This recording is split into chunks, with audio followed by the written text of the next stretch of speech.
আউযু বিল্লাহি মিনাশ শাইতানির রাজিম। বিসমিল্লাহির রহমানির রহিম। শুরু করছি মহান রাব্বুল আলামিনের নামে, যিনি বড়ই মেহেরবান এবং পরম দয়ালু।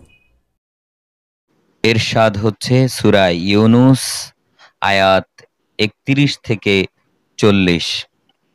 হে নবী, তুমি বলো, কে তোমাদের আসমান ও জমিন থেকে জীবিকা সরবরাহ করেন, অথবা কে তোমাদের শোনা ও দেখা নিয়ন্ত্রণ করেন? কে জীবিতকে মৃত থেকে আবার মৃতকে জীবিত থেকে বের করে আনেন? কে আছে এমন যিনি এসব কিছুর পরিকল্পনা প্রণয়ন করেন? তারা বলবে, হ্যাঁ, অবশ্যই আল্লাহ তাআলা।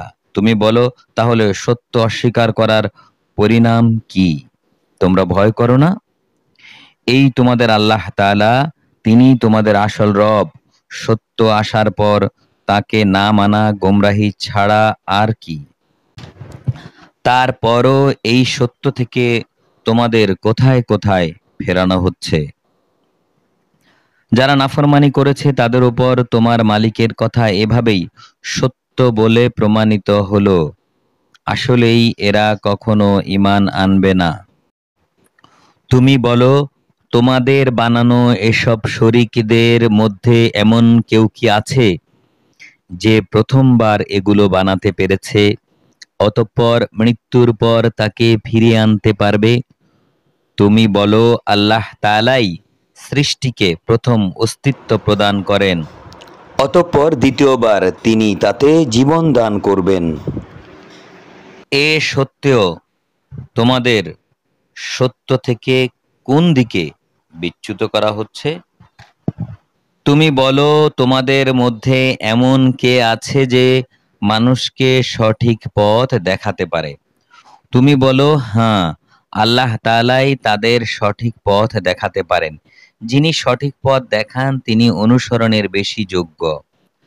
না, সে ব্যক্তি বেশি যোগ্য যে নিজে কোনো পথের সন্ধান পায় না, যতক্ষণ না তাকে পথের সন্ধান দেয়া হয়।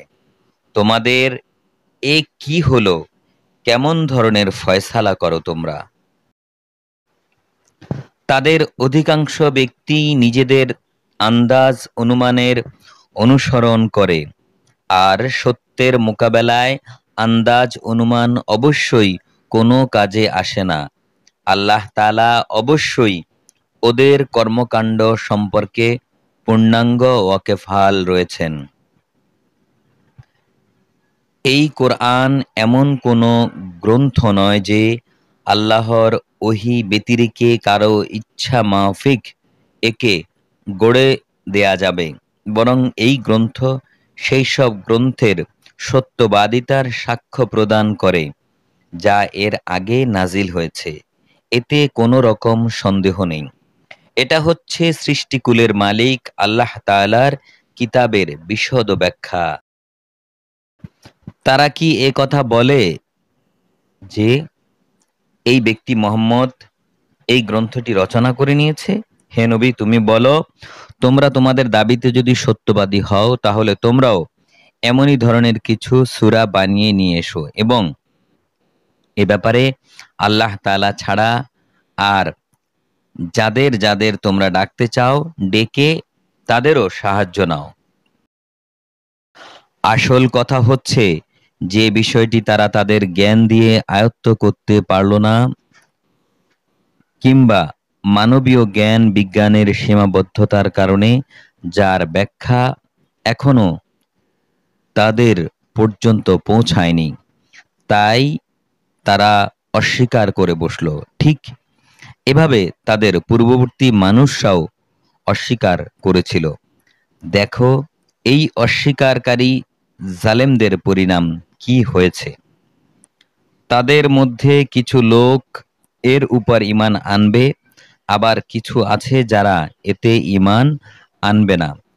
তোমার মালিক কিন্তু এই বিপর্যয় সৃষ্টিকারীদের ভালো করেই জানেন। মহান আল্লাহ যা বলেছেন সত্য বলেছেন।